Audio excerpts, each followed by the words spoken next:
Josh Berry.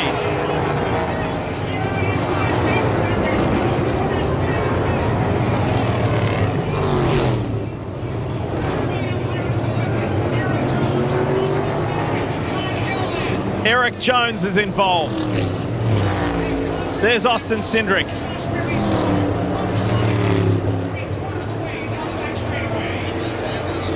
That was what. From behind, and then it moved the two car up. And again, pushing gone wrong. What a violent hit.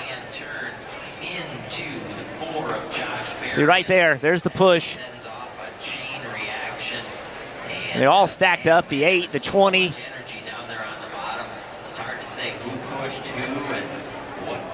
Now the one thing about that car, when it sat down on the roof, yes, look at the integrity of the roof. It's sitting there really strong. That's something this car is really good at. The older car, that roof would collapse. This car is much stronger. This is two weeks in a row, Steve, with cars in the air. Yeah, a change was made. Obviously, more work to be done. A big push coming now for Harvick. Oh, and around goes a couple cars. Preece upside down. He's barrel rolling through the grass. Ryan Preece upside down in the infield.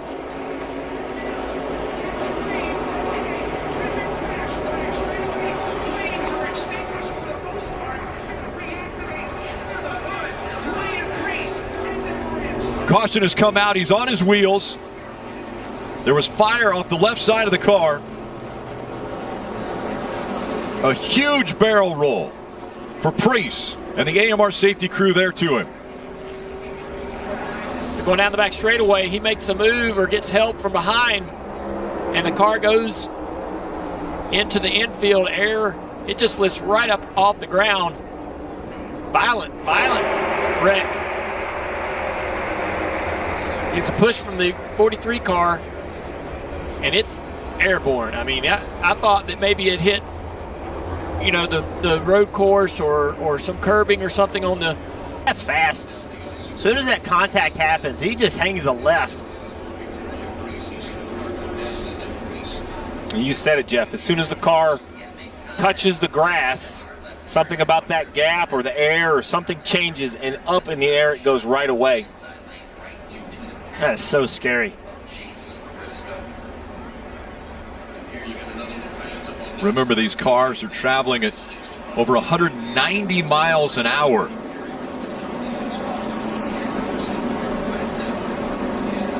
We've seen barrel rolls, but when it climbs into the air, I mean, even right there, multiple flips. 10.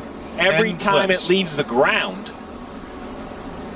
All the dirt and everything that gets inside that car. It's just wild how fast that car was sideways and in position to get airborne. Terrifying. This was common, though. I mean, years ago, 15, 20 years ago, these were the type of wrecks we expected to see at Daytona and Talladega. And NASCAR has changed a lot of things about these cars to try to keep them on the ground. And for the most part, unless the cars find themselves in these odd situations, it works. That right there looked exactly like what we would see in 1985, in 1990, 1995, the way this car went up in the air and barrel rolled down the back straightaway. Well, I know wife Heather is watching. They just welcomed Rebecca Marie to their family August 7th. As I mentioned, Ryan Preece climbed down. They are 2 and 3 wide behind him. Crossover, that's comes. Austin Hill in the 21. Big crash, up and over. Caution is out. That's Myatt Snider.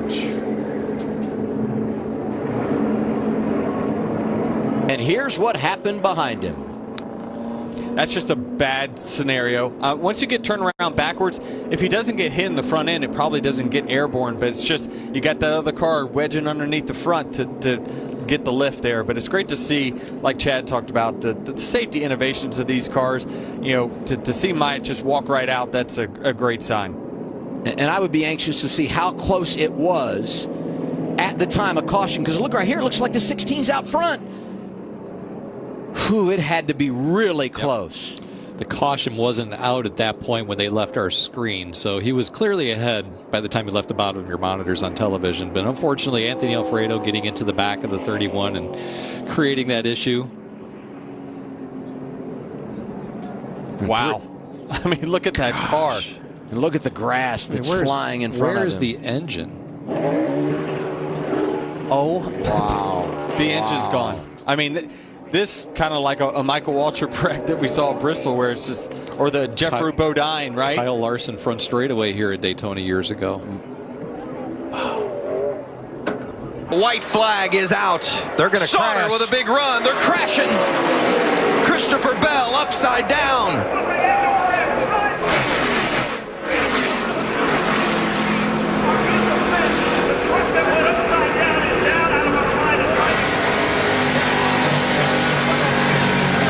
Coming to the checkered flag, but the yellow is out. Peters gets bumped. Looks like William Byron got jumped by the 86. Look at Timothy Peters on the inside as Christopher Bell tumbles down the front straightaway. Timothy all the way to the inside of the racetrack, because you know, a lot of new pavement down there, guys, and that makes such a huge difference. They don't get any grass. A lot of huge pavement scrubs off a lot of that speed. I count 13 rolls for Christopher Bell. Watch it.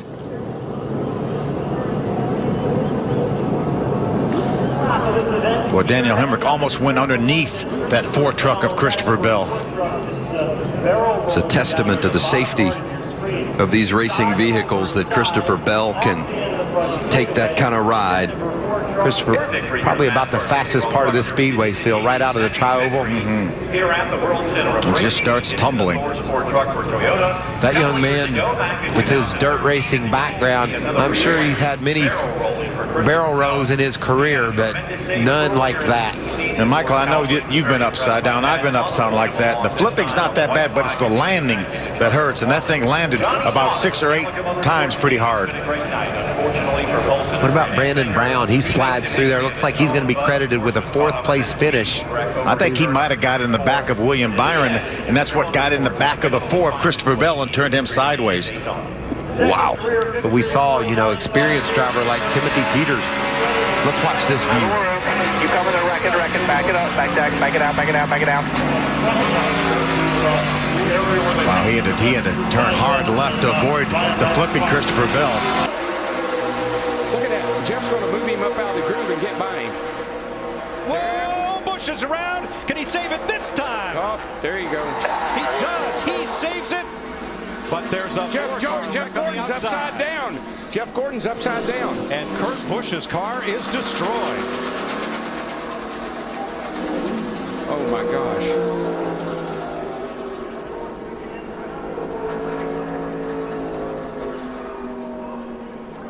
I think it's really Jeff trying to get the 18 car Kyle Busch up out of the way. Pushing on that left side again. Yeah, he's just working on him, Michael.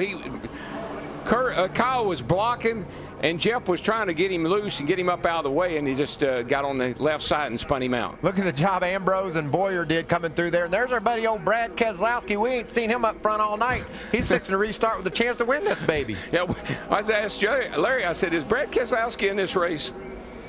Well, yeah. Jeff Gordon's car went about 1,000 feet on the driver's door before it barrel rolled to a stop. Yeah, Brad Keselowski in that too. He's in that backup car. You see Jeff down there, he just gets down on his left corner, and we've seen that time and time and time again. You got to stay off the left side. What do we do about that, though, man? How do we fix it? The drivers just have to make the decision that they've got to lay off that left side. Look at this long slide for Gordon. And that's Kurt Busch tangled up with him, and Jimmy Johnson. And that car still hasn't lost much of its momentum as it goes side over side. And Jeff was just really working hard on the back of that 18 car, trying to move him up the hill so he could get by.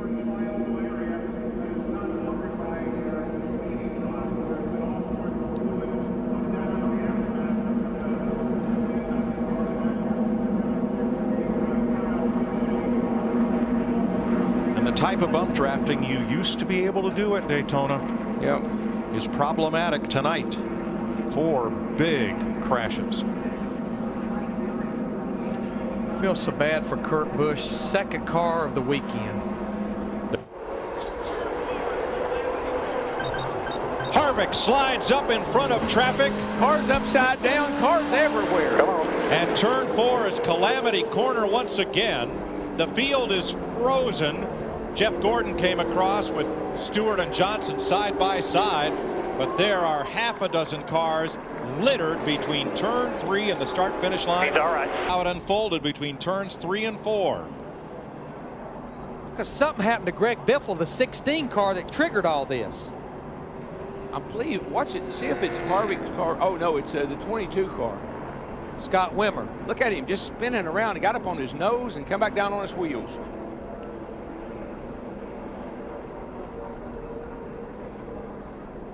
Boy, that old fourth turn, she's mean, boys. Watch the 22 of Scott Wimmer, the yellow car, take a wild ride here.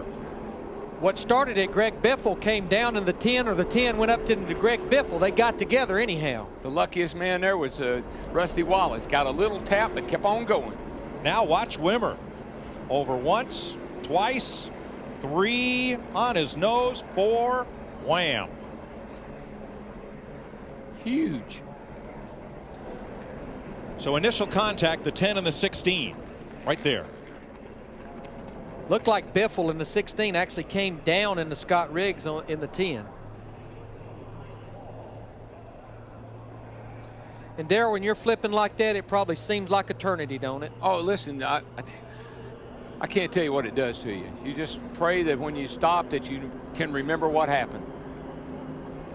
I think Scott Wimmer will remember this one for a long time.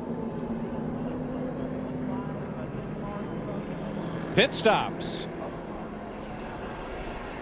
Allen's going to have some help. Oh, they almost touched. Allen back and forth.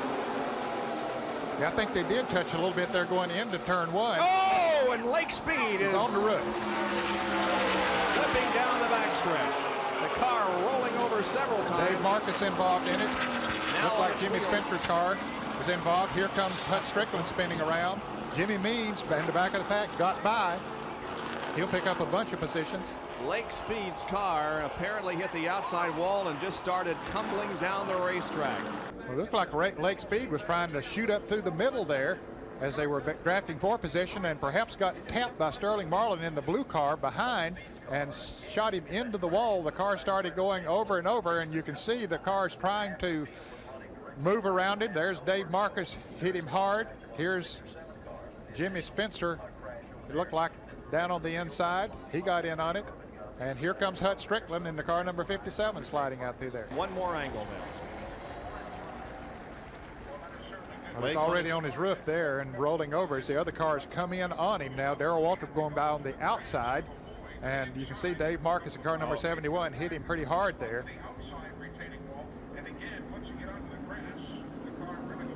Well, these cars are built. Okay, he's in a bunch of cars. He tries to shoot up on the inside. You can see that he and Sterling Marlin in the 94 car on the outside got together just a little bit, and then again, and it turned Lake right into the wall, and the car started rolling almost immediately. All the cars behind him started dicing for position, trying to get out of the way. Smoke was blinding them as they went in there, and many of them got involved. And here is an excellent view of the incident by Rusty Wallace's car.